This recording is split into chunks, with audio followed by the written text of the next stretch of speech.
സൃഷ്ടിച്ച ടി.പി. ചന്ദ്രശേഖർ വധക്കേസിൽ വിചാരണ കോടതിയുടെ വിധി ശരിവെക്കുകയും രണ്ടുപേരെ വെറുതെ വിട്ടത് റദ്ദാക്കുകയും ചെയ്ത ഹൈക്കോടതി വിധി CPM-നും ഇടതുമുന്നണി സർക്കാരിനും കനത്ത തിരിച്ചടിയാണ്. ചന്ദ്രശേഖരനെ വധിച്ച കേസിൽ പാർട്ടിക്ക് പങ്കില്ലെന്ന് CPM ആവർത്തിച്ചുകൊണ്ടിരിക്കുന്നതിന്റെ പൊള്ളത്തരം തുറന്നു കാണിക്കുന്നതാണ് ഈ വിധി.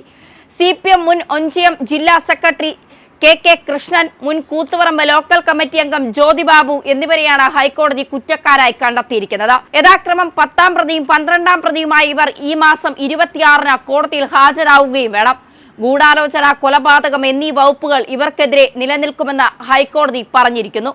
ഇതോടെ ടി.പി. വധക്കേസിൽ കുറ്റക്കാരായ പാർട്ടി നേതാക്കളുടെ എണ്ണം 5-ആയി ഉയർന്നു. മുൻ Panoor area committee secretary PK Kunhananthan, മുൻ കുന്നുങ്കര ലോക്കൽ കമ്മിറ്റി അംഗം രാമചന്ദ്രൻ, മുൻ Kadungompoyil branch secretary P. Manoharan എന്നിവരെ വിചാരണ കോടതി ശിക്ഷിച്ചിരുന്നു. കോടതി ശിക്ഷിച്ച 10 പ്രതികളിൽ മറ്റുള്ളവരും ഒരു തരത്തിലല്ലെങ്കിൽ മറ്റൊരു തരത്തിൽ CPM-ന്റെ സ്വന്തക്കാരാണ്. വധഗൂഢാലോചനയിൽ പങ്കുണ്ടെന്ന ആരോപണമുയർന്നെങ്കിലും വിചാരണ കോടതി വെറുതെ വിട്ട CPM കോഴിക്കോട് ജില്ലാ സെക്രട്ടറി P. മോഹനനെ കേസിൽ പ്രതി ചേർക്കണമെന്ന ആവശ്യം ഹൈക്കോടതി നിരസിച്ചത് CPM-ന് വലിയ ആശ്വാസമൊന്നും നൽകുന്നില്ല. കാരണം ഇതിനെതിരെ സുപ്രീം കോടതിയെ സമീപിക്കുമെന്ന് ഹർജിക്കാരിയും MLA-യും ടി.പി. ചന്ദ്രശേഖരന്റെ വിധവയുമായ KK രമ വ്യക്തമാക്കിയിരിക്കുകയാണ്. ടി.പി. വധത്തിൽ മോഹനന്റെ കൈകൾ ശുദ്ധമല്ല എന്ന് അരിയാഹാരം കഴിക്കുന്ന എല്ലാവർക്കും അറിയാം.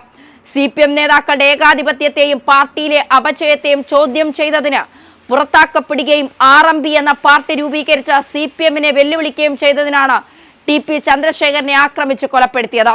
രാത്രി ബൈക്കിൽ യാത്ര ചെയ്യുകയായിരുന്ന ചന്ദ്രശേഖരനെ തടഞ്ഞു നിർത്തി 51 വെട്ടുവെട്ടി പൈശാചികമായി കൊലപ്പെടുത്തുകയായിരുന്നു.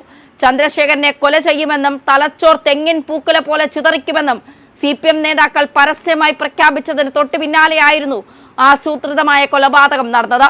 പാർട്ടി നേതാക്കൾക്ക് പുറമെ CPM-ന്റെ കൊട്ടേഷൻ സംഘങ്ങളും കൊലപാതകത്തിൽ പങ്കെടുത്തു. അന്ന് പാർട്ടി സംസ്ഥാന സെക്രട്ടറിയായിരുന്ന പിണറായി വിജയൻ അടക്കമുള്ള CPM നേതൃത്വത്തിന്റെ അറിവോടും സമ്മതത്തോടുമാണ് കൊല നടത്തിയതെന്ന് വ്യക്തമായിരുന്നു. പ്രതികളെ സംരക്ഷിച്ചതും കേസ് നടത്തിയതും CPM തന്നെയാണ്.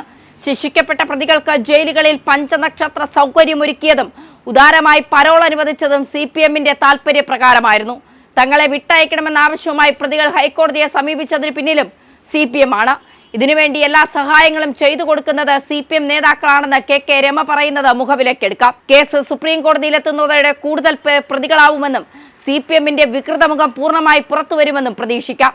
ടി.പി. ചന്ദ്രശേഖർ കൊല്ലപ്പെട്ട ദിവസം തിരുവനന്തപുരത്ത് വാർത്താ സമ്മേളനം വിളിച്ചു ചേർത്ത് CPM സെക്രട്ടറിയായിരുന്ന പിണറായി വിജയൻ പ്രഖ്യാപിച്ചത് കൊല നടത്തിയത് മുസ്ലിം തീവ്രവാദികളായിരുന്നു. മാഷാള്ള എന്നെഴുതിയ കാറിലാണ് കൊലപാതകങ്ങൾ ചന്ദ്രശേഖരനെ തേടിയെത്തിയത്. സംഭവത്തെക്കുറിച്ച് പിണറായിക്ക് അറിവുണ്ടായിരുന്നു എന്നതിന്റെ തെളിവാണ് തിരുവനന്തപുരത്തെ പത്രസമ്മേളനം. കൊന്നവരെ മാത്രമല്ല കൊല്ലിച്ചവരെയും പുറത്തു കൊണ്ടുവരുമെന്ന ആവശ്യം അന്നു മുതൽ ഉയർന്നതാണ്. എന്നാൽ പിന്നീട് അധികാരത്തിൽ വന്ന UDF സർക്കാർ ഇതിൽ താല്പര്യം കാണിച്ചില്ല. അധികാരമില്ലാതിരുന്നിട്ട് പോലീസിന്റെ സമ്മർദ്ദം ചെലുത്താനും അന്വേഷണത്തിൽ ഇടപെടാനും CPM-ന് കഴിഞ്ഞു. മറിച്ചായിരുന്നെങ്കിൽ പിണറായി അടക്കം കൊല്ലിച്ചവർ പലരും പിടിക്കപ്പെടുമായിരുന്നു എന്നതാണ് ജനങ്ങൾ കരുതുന്നത്. തങ്ങളെ വെറുതെ വിടണമെന്ന പ്രതികളുടെ ആവശ്യം തള്ളിക്കളഞ്ഞും വിചാരണ കോടതി വെറുതെ വിട്ടവരെ കുറ്റക്കാരായി കണ്ടെത്തിയതുമായ ഹൈക്കോടതി വിധി ടി.പി. വധക്കേസ് വീണ്ടും ചർച്ചാ വിഷയമാക്കും.